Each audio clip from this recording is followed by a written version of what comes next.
Hey ladies and gents, this is Izdwis coming to you with a review of the Mythic Legion's Balius, this awesome steed, part of the army of Odysseus. Actually, it has a faction and a name, so I'm not sure who this horse belongs to. I'm guessing that obviously anybody can ride the horse, or it could be anybody's horse, but a lot of people are going to put Magnus on there, because Magnus is, a legendary knight. And I just want to say that the horse does not come with a sweaty action feature.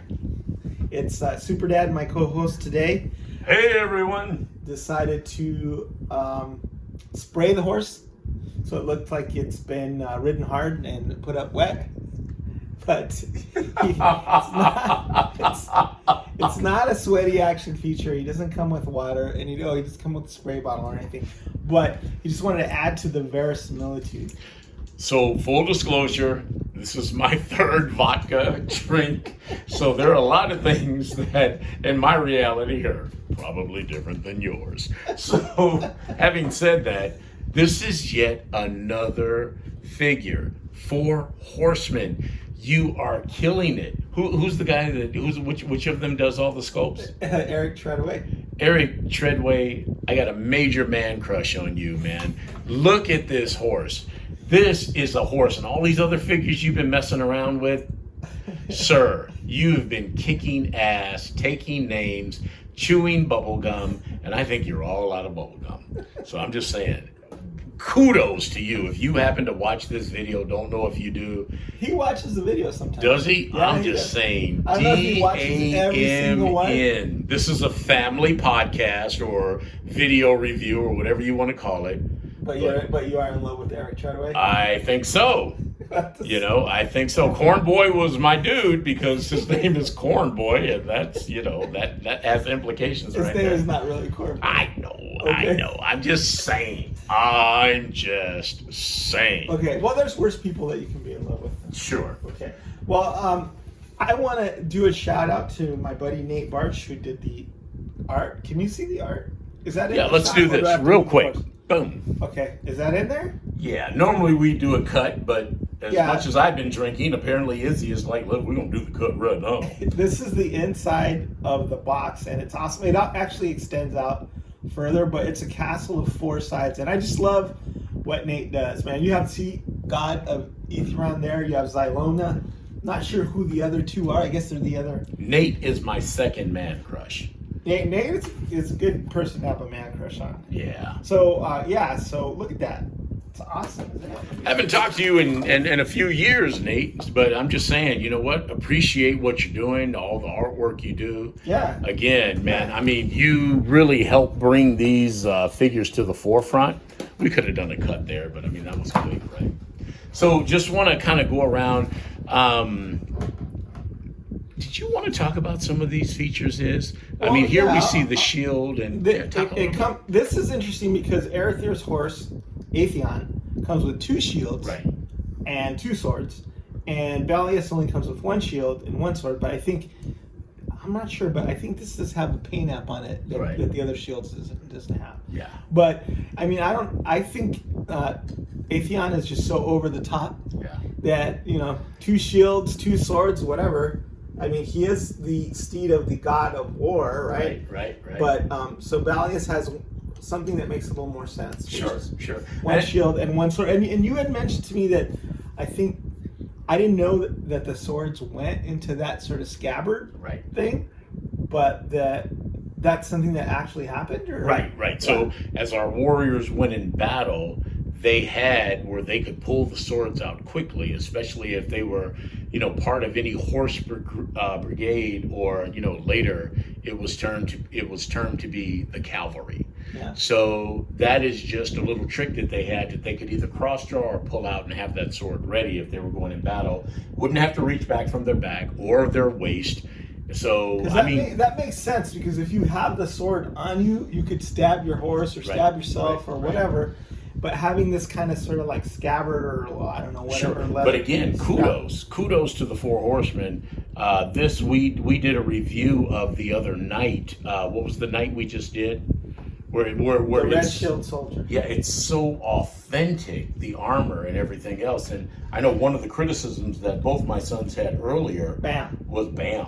So one of the criticisms that my sons had earlier were that it was more fantastic or fantastical, because they've been drinking vodka, than the others. These, my God, you know, I didn't buy that figure, but I think if it ever becomes available again, I'll probably go back and get that, because it's just an amazing, amazing horse. StarHorseman.com. But look at the tack and all this. And I know for a fact that I think Nate Bartsch is, you know, the artist that helps the Four Horsemen design a lot of figures, and he is an actual real horse person. Yeah, an equestrian. Yeah. Like his mom and him, he grew up riding horses, like doing cross country races and all that stuff.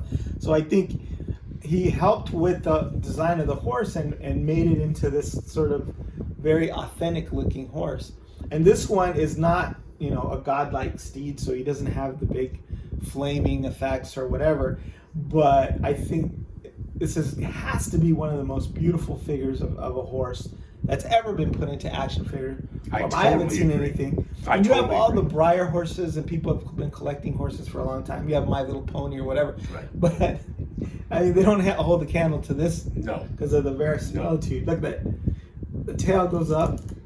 Right. Tail goes down. Yep. And for you third-party customizers, third-party companies out there, I want some horse dookie. So somebody makes some horse dookie. So you know, I'm not quite willing to go that far, but you know, whatever floats your boat. I don't know what you're going to be doing with that horse dookie later on, but I'm just saying. You want verisimilitude, and that's all part of it. I'm just trying to help with suggestions for companies to fill in the gaps where, you know, the Horsemen won't. I'm all down with changing your screen name to Horse Dookie.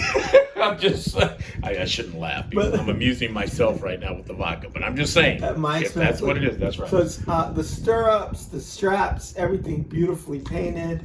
You know, like right here, I guess there's like a fur piece to keep the horse from chafing. Then you've got like a cloth quilt, and all of this stuff is, you know, based on actual. Sure.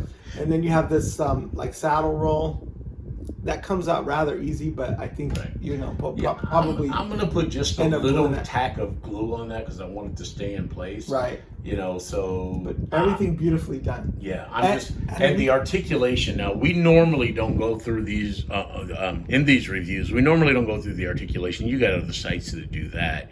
We'll compare them and you know, just kind of put them up there so you can see the scope. But I do have to say, the articulation in this particular steed, quote unquote, is amazing. Yeah, it is. You know, everything that they've gone through. Yeah, I mean, it's worth mentioning. When we go through when we go through the action figures, it's pretty standard yet excellent. But yeah, just the way it moves back and forth. Because I got to tell you, my love affair with the Horsemen, the Four Horsemen, came when they put out that initial Battle Cat and the way that it moved. And I know we got a couple of Battle Cats coming out now, He-Man Origins, Revelations. That sculpt doesn't hold a candle to what has come after. Not a realistic. Well, I mean, I think you got that reversed, but the Four Horsemen's Battle Cat is a very realistic tiger. It's just the most beautiful sculpt of all of them. Yeah, and look at this like attention to detail in that the legs can like extend, go out. Right. You can actually pose him so that he's rearing back. Oh yeah, I mean, if we talk about the pose, take a look at this. The horse rears. And the crazy part is, I could have put it lower, but I wanted to show how far up this horse will stand. The tail acts as a third point of balance. But I mean, where do you get that? You know, we're going to be doing some comparison shots to the Lord of the Ring horses, but it doesn't even come close to this. It's amazing. Just beautifully articulated, beautifully painted, beautifully sculpted, and I mean, look at all the detail as far as like the veins and the legs. Yeah, something that Emma Paulo brought up. Emma Paulo, you want to talk about that? Yeah, I mean, it really does look like it's flesh underneath the skin there. You can see the muscles and how they separate, and then I know on the front of the horse and on the back legs here, you can see the veins bulging out. And the hair, it actually looks like hair with muscle and veins under it. I don't know how Eric Treadway does it, but it's obviously genius. Yeah. Right? I mean, look at how high up this horse is. You know, I mean, I don't know if an actual horse would rear that high, but it doesn't just have to be there. It could actually be lower. I mean, you could actually just do this. So here you see that other pose, and it can come down just a little. I've yet to try to put we've yet to try to put a figure actually on it, but I love this horse. This horse is so much better than anything that's come before. Of course, of course. Yeah. I mean, they are the Horsemen, right? They are the Horsemen, so it works out really well. Yeah. So looking at this is before we start comparing it to anything else. Anything else that you wanted to say? Not really. I love the blaze here because it reminds me of my favorite animated horse, BoJack Horseman. Yeah. So I mean, which is neither here nor there. Well, okay, it may be neither here nor there, but there you are. So let's take a look at it with comparison to some of the steeds that have come before. Taking a look at how the Horseman's horse compares to those that were part of the Lord of the Rings, which up to this point have been my favorite horses. They have just been my favorite. Nobody's even come close, but now they have been surpassed. As you can see, the horses, the Four Horsemen's horse, what's his name? Balius. Balius, slightly larger than the others. Significantly larger, right? Okay, significantly larger, but Yeah. not so much that it can take you out of the reality. I mean, you've got bigger horses and Clydesdales. Yeah, Clydesdales. And what are the smaller horses that are grown for speed? They're like Arabian horses, a bunch of race horses and stuff. Right. So I actually like the difference in scale. And if we end up getting other steeds from the Horsemen, it's only going to make it that much better. I mean, if you take a look at, and it's funny because as you said something, these other horses from the Lord of the Rings have action figures. Features, yeah. Yeah, so action features that if Like a button and the fact that this, that leg won't lock that leg down. moves. I'm not really fond of that. Right, neither am I. So the idea that they're fully articulated. And here's the difference in size, right? This horse is 6.5 hands high. Yeah, a measurement I was unaware of before. Balius is approximately 10 hands high. Yeah, so these are the hand packs and foot packs that the Horsemen put out.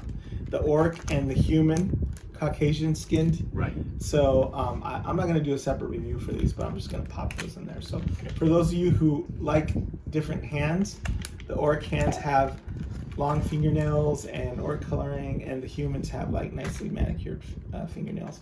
Or if you're just a foot fetishist or whatever. Check out all these hands. Grasping hands, spell-casting hands, punching hands, different size grasping hands, and then the feet you can swap out Right. to customize your figures. Yeah. All right. But beautiful figures. I mean, as we're coming around, you can really see the difference in the mounts. But again, if you've got smaller figures like, well, let's just say, for instance, riders on the steeds, I love it because you have the female characters that look, to me at least, better on the smaller steeds. Yeah, because it's more, their size is more proportionate because they're not as big and as bulky. This is a half orc, right? Right. And I love, that's brilliant. Using the horses from the Lord of the Rings with the female riders, and then the larger horse, the Balius, with the male riders. And it's not, to be, sexist or anything else. It's just that those figures actually, to me at least, look better on the horses themselves. And I get that I could have pushed the other one down further on the far horse right now. But they look good on these horses. Oh, they do. So to be able to have the variety. You even got the foot in the stirrup and everything. Well, yeah. I mean, at least on the outside, so that you could see that they fit these horses fairly well. I mean, it kind of makes sense. Right. I mean, if we take it and we just kind of adjust it just a little, you can see that once the rider is seated better in the horse, it just looks better there. Yeah. I mean, you could have the females and the larger horses too. It'd be totally fine.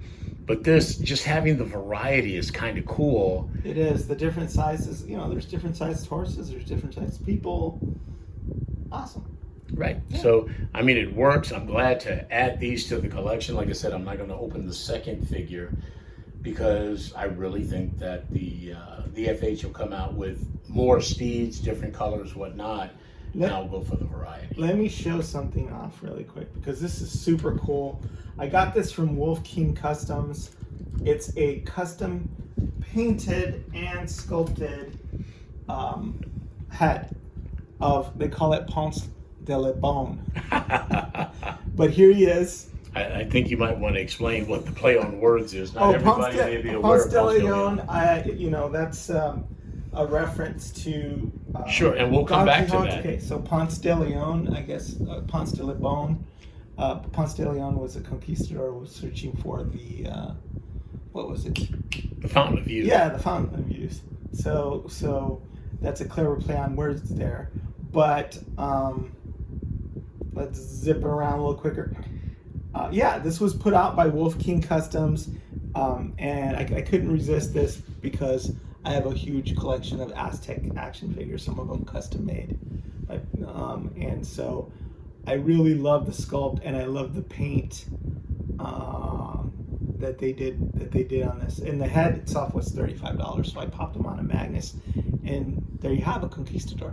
Yeah, So beautiful. What I'm going to do is sculpt. I'm going to have I'm going to have my Aztec warriors go ahead and sacrifice him. He's going to be waiting to be sacrificed. I already have one sculpted by Kevin DeLeese that's dead and has his heart actually ripped out of his chest. Thanks. But this guy's going to be next in line. So Very cool. But look at how magnificent that paintwork. Look at the shades of gray. I hope the camera can pick this up and it's all in focus. But I think you can bring him a little closer. all right, how about that?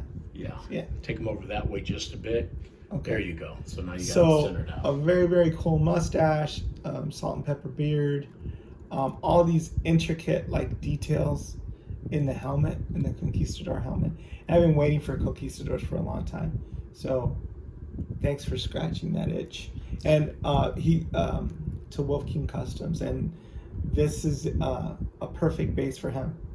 You had mentioned that the color match was a little off because the helmet was a little bit more tarnished, but I actually like that. I think it adds to the verisimilitude, and that the armor's gold, the helmet's a little bronze, but it looks, he's had the helmet for longer, and it's got he's a beautiful figure.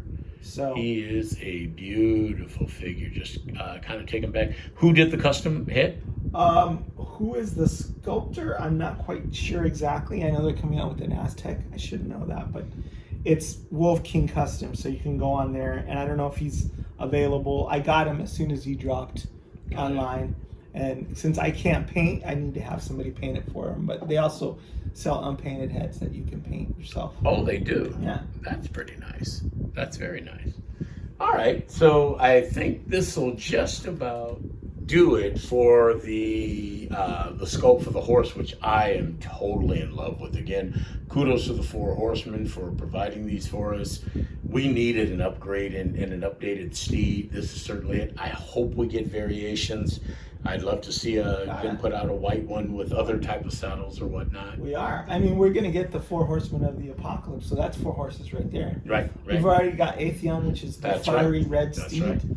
Right. We're going to get one with Poxus. We're going to get one with Ilithia. We're going to get one with all 4 of those horsemen. So at least that, and then maybe other versions, maybe a Palomino, maybe a it'd be nice. or Whatever the Four Horsemen sees fit to. I can also see people who just collect horses just getting into these. The Briar horses are nothing compared to this. Yeah. And Briar horses have remained unchanged for many years. I don't know how long the company has been around, but they've been selling the same plastic horses, and this is whole different level. Oh yeah. So yeah, it's just definitely there.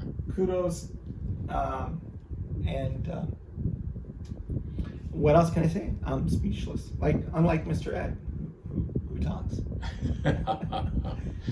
That's an old reference. All right then, Is Dewis signing off. Super Dad, catch you guys in the funny papers. Bye.